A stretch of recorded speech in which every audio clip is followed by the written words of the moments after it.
Ayun yung misis ko. Uy, parang ang sarap na naman ng luto ng misis ko ah. Masarap pa tohan. Anong luto yan yung isa? Anong luto yan? Ginatang ano yan? Ginatang pechay. Ha? Ginatang pechay. Wow, ang sarap naman ng luto mo. Oh, ayan oh. Grabe.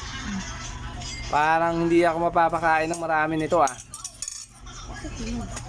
Ha? Bakit? Ayan oh, titikman ko nga. I-practice ko nga yung sabaw kung masarap. Yan, ito, massage pa. I-practice ko lang yung sabaw. Ah, napakasarap nga. Ha?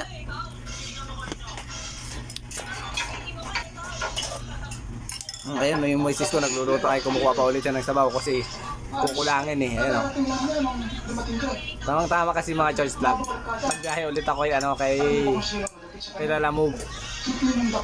Nagtayo ulit ako magbiyahe.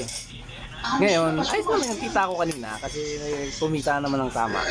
Kaya tamang-tama pagdating ko, ayan yung misis ko nagluto. Pinagluto ako ng masarap na pagkain. Ayan o, grabe napakasarap ng luto. Oo, siyempre nagluto ko ng masarap na pagkain tapos hindi ka kakain. Siyempre kakain ako, alam mo naman ikaw eh. Hindi talaga ng misis ko. Ayan nga. Napakatindi talaga nitong misis ko na to eh. Pag nagluto masarap, tapos maganda pa. Wala na. Ano na eh. Buong-buo na eh. Parang wala nang ano yun kasi masarap magluto. Maganda.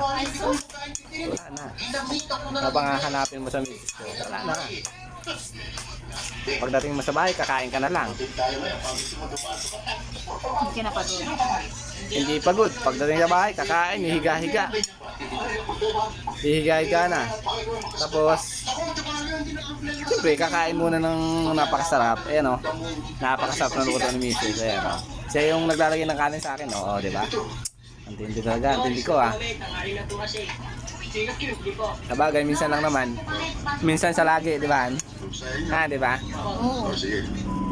Buti na nakaluto ka ng mabilis ngayon. Oo, maaga ako nagluto kasi sabi ko, darating ka ng Na? +5. Na? +5. Ganun ba yun?